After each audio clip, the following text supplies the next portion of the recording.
இதான் கட்லெட் போடுற first time. இப்படி இப்போ ஒன்றுக்கு ஒரு ஐடியா அந்த மாடல் வச்சுன்னு இருப்பாங்க. இதுதான் ஃபிஷ்ஷுக்கு போகணுன்னு நீங்கள் நினைப்பீங்க, அப்படி வராது. என்ன ஷேப்புன்னு பார்க்குறீங்களா? எல்லோருக்கும் வணக்கம். இன்றைக்கி வந்து வெஜிடபிள் கட்லெட் பண்ணலான்னுக்கிறேன். அது ஒன்றும் எல்லாம் சிம்பிள் தான். அதுக்கு ஒரு 2 வெங்காயம், ஒரே ஒரு கேரட்டு, கொஞ்சம் பீன்ஸு, சின்னதாக ஒரு 4 உருளைக்கிழங்கு. 4 உருளைக்கிழங்கு என்ன கஞ்சத்தனமானதுங்க, இது உடச்சோம்னா ஒரு 10 கேடும் பண்ணிடலாம். இந்த வெங்காயமும் இந்த வெஜிடபிள் வந்து பொடியை கட் பண்ணி ஒன்றாவே கொஞ்சம் எண்ணெய் ஊற்றி வறுத்தரலாம். இது வந்து வெட்டிடலாம். முன்ன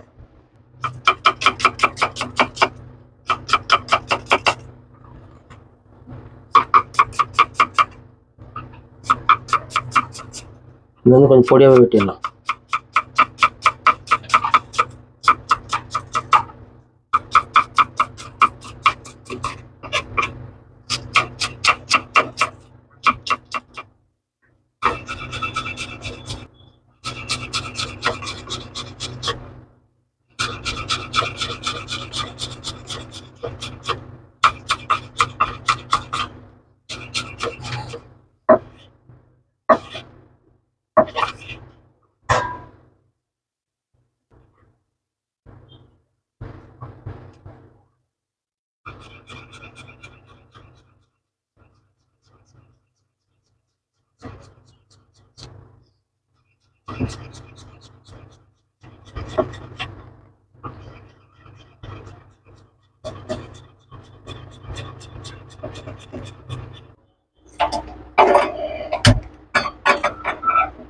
இதில் வந்து ஆயில் மட்டும் கொஞ்சம் கம்மியாக ஊற்றணும், ஜாஸ்தி இது ஃப்ரை ஆகிற மாரி.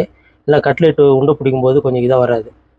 இந்த வெங்காயம் வெஜிடபிள் வதங்குற மாதிரி ஆயில், ரொம்ப ஆயில் ஊற்றிட்டோம்னா நல்லா இருக்காது. சும்மா பாருங்கள், ஒரு ஸ்பூனால் டீஸ்பூனால் 3 ஸ்பூன் வந்துருக்குன்னு நினைக்கிறேன். அப்படியே போட்ட உடனே இது போட்டுடலாம். நான் ரொம்ப போட்டு மேலாம் தெரிக்கேன்ட்டேன். அப்புறம் சூடாகிடுச்சு, வச்ச உடனே சூடாகிடும். மசாலா அதுக்கு என்னென்ன எடுத்துறேன். இது கேரட்டு, பீன்ஸு, வெங்காயம் எல்லாம் போட்டுக்கிறேன்.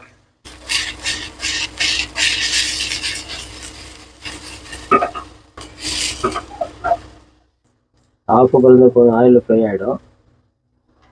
இதுக்கு வந்து உப்பு கொஞ்சம் கம்மியாக தான் போடலாம், ஏன்னா உருளைக்கிழங்குக்கெல்லாம் ஜாஸ்தி உப்பு போட்டால் நல்லா இருக்காது. இந்த இதுக்கு மட்டும் தகுந்த உப்பு.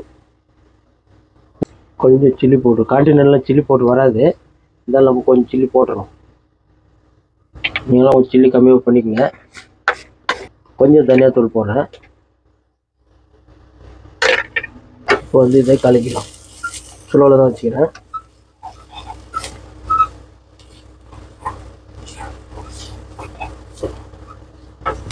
இது வந்து ஜாஸ்தி எண்ணெய் ஊற்றிட்டோம்னா கட்லெட் வந்து அந்த ஷேப் டைட்டாக ஆகாது.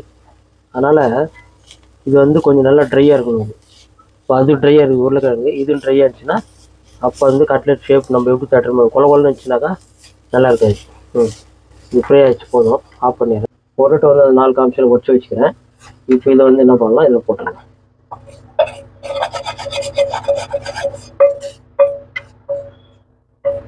ஒரு எவ்வளோ ஆகிட்டுக்குது.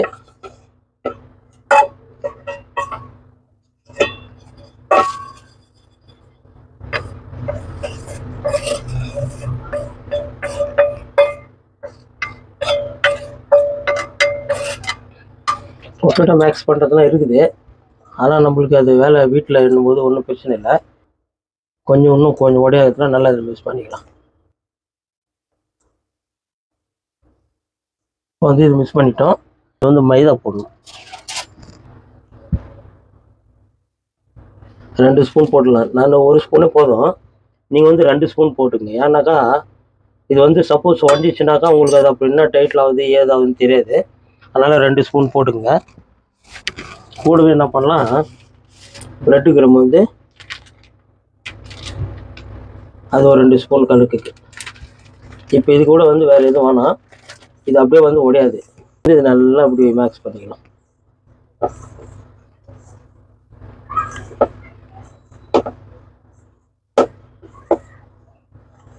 இப்போ இதில் வந்து மைதா போட்டுக்கிறேன், ப்ரம்மும் போட்டுக்கிறேன்.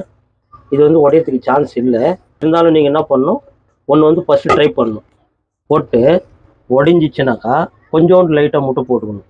வெஜ்ஜுன்னு சொல்கிறாங்க இல்லையா, அப்போ முட்டை வானன்னு சொன்னாக்கா இன்னும் ஒரு 2 ஸ்பூன் சேர்த்து மைதா போட்டுடணும். அப்போ அது வந்து ஒன்றும் ஆகாது. இப்போ 4 கிழங்கு மசாலாலாம் பண்ண உடனே கேரட் பீன்ஸ்லாம் போட்ட உடனே இவ்வளோ ஆயிடுச்சு. 4 கிழங்குக்கு இவ்வளோ ஆகுது. அப்போ நான் ஒரு 8 கிழங்கு போட்டிருந்தேன்னா இந்தமாரி இன்னும் ஜாஸ்தி ஆகும். சாப்பிட்றதுக்கு ஆள் இல்லை. இது வந்து இதெல்லாம் ஒட்டக்கூடாது. எங்கே போனாலும் மசாலா அதில் இதில் வந்து இதாகக்கூடாது. மாவு ரொட்டி பேசின மாதிரி க்ளீனாக ஆயிடுச்சு. பாத்திரம் எங்கேயும் ஒட்டலை. ஒரு கை நிறையா மைதா போடுறேன். இன்னொரு கை நிறையா பிரெட் கிரம்ப் போடுறேன்.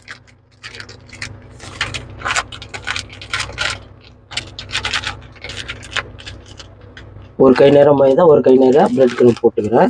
இப்போ இந்த இதில் வந்து அந்த கட்லெட்டில் உப்பு நான் ஒன்றும் செக் பண்ணல. இதில் வந்து செக் பண்ணல. ஆனால் அது கரெக்டாக இருக்கும். இதில் போட்டவொன்னே உப்பு கம்மியாகும். இது கொஞ்சம் உப்பு போட்டுடலாம். இதில் உப்பு போட்டோம்னாக்கா நம்ம மிக்ஸ் பண்ணும்போது அந்த மாவு ஒட்டுனுச்சுன்னா அதில் வந்து நம்மளுக்கு உப்பு கரெக்டாக இருக்கும்.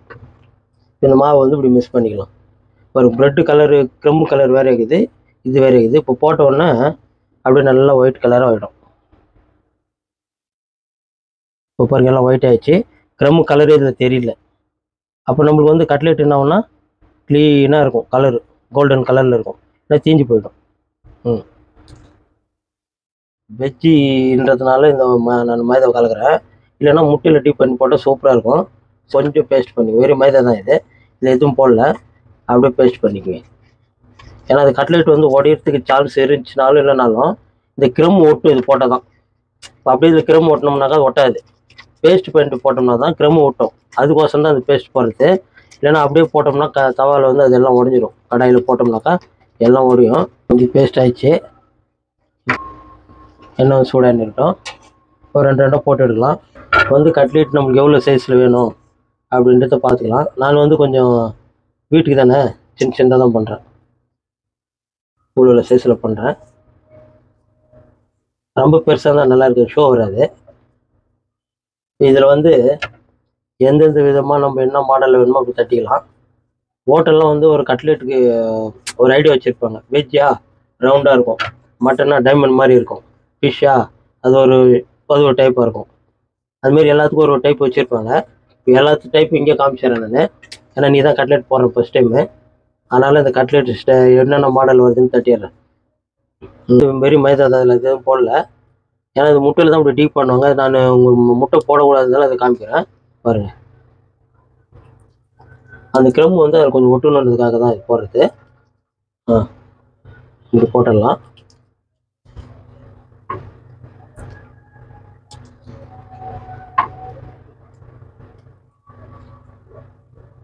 இப்போ வந்து இந்த கிரம்பை வந்து இப்படி எடுத்துடலாம். எல்லா இடத்துலையும் மாவில் ஓட்டுற மாதிரி இப்படி பண்ணிட்டு இப்படி வச்சுக்கலாம். ஒயிட் கலரில் தெரியுது உங்களுக்கு, ஏன்னா போண்டா செய்கிற மாதிரி. அது வந்து முட்டை போட்டோம்னா இந்த மாதிரிலாம் வராது. அது ஒரு டைப்பாக வரும். இது வெஜ்ஜிக்காரங்களுக்காக தான் சொல்கிறேன்னு. இது இல்லை நான் முட்டையை சாப்பிட மாட்டேன்னா பாருங்க, முட்டை இல்லாத ஒரு இது பாருங்க. இப்போ வந்து ஹோட்டல்லாம் வந்து வெஜ்ஜி கட்லெட் கேட்டாக்கா இந்த டைப்பில் தான் கொடுப்பாங்க. இது வந்து வெஜ்ஜிக்கு பண்ணுறது சிம்பிளாக நீங்கள் ட்ரை பண்ணுங்கள். இது வந்து வெஜ்ஜிக்கு அப்படியே ரவுண்டாக இருக்கும். இப்போ வந்து மட்டனுக்கு பண்ணலாம். மட்டனுக்கு வந்து பண்ணிடலாம். இப்போ ஒன்றுக்கு ஒரு ஐடியா அந்த மாடல் வச்சுன்னு இருப்பாங்க. இந்த மாடலில் கொடுத்தா இது மட்டனு, இது வெஜ்ஜி, சிக்கனு அப்படின்னு தெரியும். இது வந்து மட்டனுக்கு ஒரு மாடலு. அந்த ஷேப் தான் முக்கியம் நம்மளுக்கு. இது வந்து மட்டனுக்கு, இது வந்து ஃபிஷ்ஷுக்கு.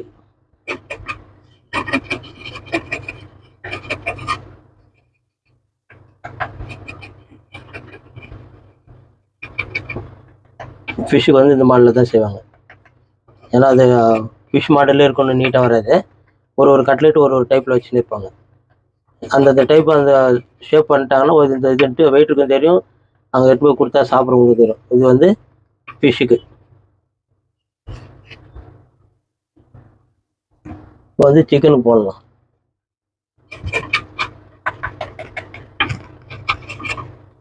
இதுதான் ஃபிஷ்ஷுக்கு போடணும்னு நீங்கள் நினைப்பீங்க, அப்படி வராது. ஒன்றுக்கு ஒரு டைப்பில் பண்ணிவிடுவாங்க.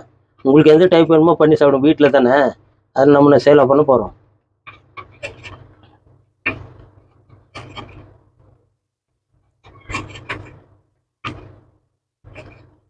ஷேப் வந்து செய்கிறவங்களுக்கு நல்லா ட்ரைனிங் இருக்கிறவங்களுக்கு தான் அந்த ஷேப்லாம் வரும். சும்மா நம்மளும் ஏதோ செய்யறதுனால இல்லை, இது ஒரு ஷேப் பண்ணிடலாம்.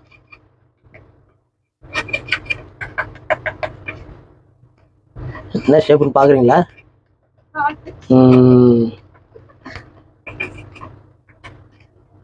ஏதோ ஒன்று கற்று வச்சுருக்கிறோம் பையன் நினச்சிடாதீங்க.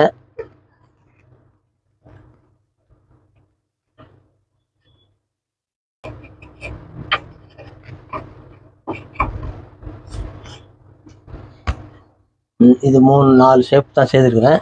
இதெல்லாம் கவர் ரவுண்டாக போட்டுறேன், ஏன்னா வெஜ்ஜுக்கு தான் இது.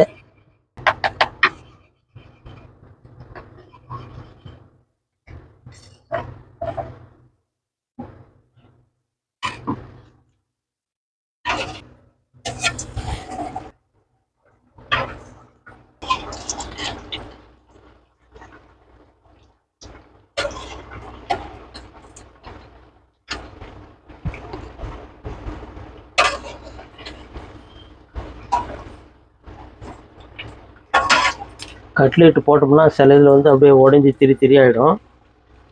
நீ என்ன தான் கரெக்டாக பண்ணி வச்சா கூட எண்ணெய் சூடு இல்லைனாக்கா அது ஆட்டோமேட்டிக்காக வரும். அதில் எந்த மாற்றமும் கிடையாது.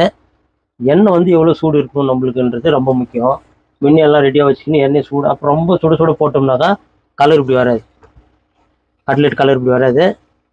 அப்படியே ஃபிஷ் மாரி தீஞ்சு போன மாதிரி தாரோடு மாரி ஆகிடும். இதுமாரி உடையாது வரணும். அதான் கட்லெட் ஷேப் வந்து முக்கியமாக இருக்கணும். கட்லெட் உடையக்கூடாது. ஒஞ்சிச்சுன்னா அது கட்லெட்டுக்கு அர்த்தம் இல்லை. க்ளீனாக இருக்கணும். அந்த நம்ம உருளைக்கிழங்கு பண்ணும்போதே வந்து நம்மளுக்கு தெரிஞ்சிடணும். எண்ணெய்லாம் ஜாஸ்தி ஊற்றக்கூடாது, மாவு இவ்வளோ மாவுன்னு போடணும். இப்போ நான் ஒரு ஸ்பூன் போடலாம், ஒஞ்சிச்சுன்னா எதனா ஐடியா பண்ணி திரும்பி போடுவேன். உங்களுக்கு நான் ஒரு ஸ்பூனுன்னு ஐடியா கொடுத்தேனாக்கா ஒஞ்சிச்சுன்னா உங்களுக்கு டென்ஷன் ஆகும். ஓட தெரிஞ்சவங்களாம் நிறைய பேர் அங்கே கட்லெட்டாலாம் நிறைய இதில் பெரிய பெரிய ஆளுங்கிறாங்க. அவங்கள பற்றிலாம் கவலை இல்லை. தெரியாதவங்க பார்த்துங்க. பாருங்கள், பாய்ச்சி இது கட்லெட்டு ரொம்ப கலர்லாம் கொடுத்தோம்னாக்கா கட்லெட்டு பிளாக் ஆகிடும். இப்போ இது வந்து இதில் எடுத்துடுறேன். இந்த கலரில் அந்த வெறும் கிரமும் போட்டோம்னா பிளாக்காக இருக்கும். மைதாவும் அதுவும் சேர்த்து பண்ணோம்னா தான் நம்மளுக்கு இந்த கலர் வரும்.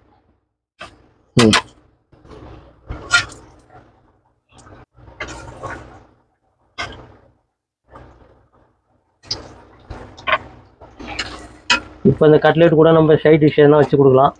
இது நாங்கள் வீட்டுக்கு தான் செய்துனுக்கிறேன். சைட் டிஷ்லாம் எங்களுக்கு ஒன்றும் வானன்னு கணக்கு பண்ணிட்டேன். சும்மா கெச்சாப் வச்சுன்னு சாப்பிடுங்க, வேறு எதுவும் வேணாம். ஃப்ரெஞ்ச் ஃப்ரை அது இதுன்னு வச்சுன்னு சாப்பிட்லாம். அது வரையும் நம்மளுக்கு வீட்டுக்கு தானே. லஞ்செலாம் முடிச்சுட்டு இப்போ ஸ்நாக்ஸ் டைமுக்காக சரி கொஞ்சம் கட்லெட் போடலாம் அப்படின்னு ஐடியா பண்ணி போட்டுக்கிறேன்.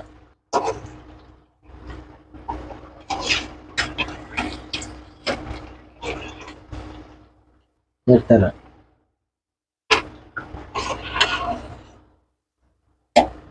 எப்படி பார்த்தாலும் ஒரு வெஜ் கட்லெட் கேட்டால் கூட ரெஸ்டாரண்ட்டில் ஒரு 100 ரூபா வாங்க. ஏன்னா சைட் டிஷ் எல்லாம் வச்சுட்டு அப்படின்னு கேட்டால் ஒரு 100 ரூபான்னுவாங்க. பாருங்கள், இது நம்ம வீட்டில் ஒரு சின்ன கிழங்கு 4 தான் போட்டேன். அதில் வந்து இவ்வளோ கட்லெட் செய்துட்டுக்கிறோம். இப்போ சைடில் டொமேட்டோ கெச்சாப் வச்சுட்டு சாப்பிட்லாம். பசங்களை அப்படியே சுட கொடுத்தா ரொம்ப விரும்பி சாப்பிடுவாங்க. நீங்களும் வீட்டில் ட்ரை பண்ணிட்டு பசங்களுக்கு என்ன தேவையோ அது செய்து கொடுங்க. எல்லாேருக்கும் வணக்கம். இப்போ சம்மர் டைம் வேறு வருது. பசங்க வந்து ஹோட்டலில் இது வாங்கணும் அது வாங்கணும்னு கேட்டாங்கன்னா ஆசைப்பட்டாங்கன்னா கஷ்டம். அதனால் நீங்கள் வந்து வீட்டில் எதனா ஒன்று இப்போ சேம் இதில் என்ன பண்ணணுமோ அது மட்டனு ஃபிஷ்ஷு. நான் ஒரு நாள் ஃபிஷ்ஷு காமிக்கிறேன். ஃபிஷ்ஷுக்கு மட்டும் கொஞ்சம் டிஃப்ரெண்ட்டாக போடணும். அது நான் அப்புறமா சொல்கிறேன். இப்போ இது வந்து வெஜ்ஜுக்கு பாருங்கள், க்ளீனாக இது உடையாது. கீழே நம்பக்கு பாருங்கள். அப்படி இப்போ புட்டோம்னா இப்படி சாப்பிட்டா இது பாருங்கள், சுட இதா அப்படி பாருங்கள். நானும் இதில் இருக்குதா இல்லைன்னு சொல்லிடுறேன். நான் போடும்போதே சொன்னேன் உப்பு அதில் கரெக்டாக இருக்கும், மாவில் கம்மியாக இருக்கும்னு. இப்போ எக்தம் பர்ஃபெக்டாக இருக்குது. நீங்கள் ட்ரை பண்ணுங்கள். எல்லாருக்கும் வணக்கம். பாய் பாய்.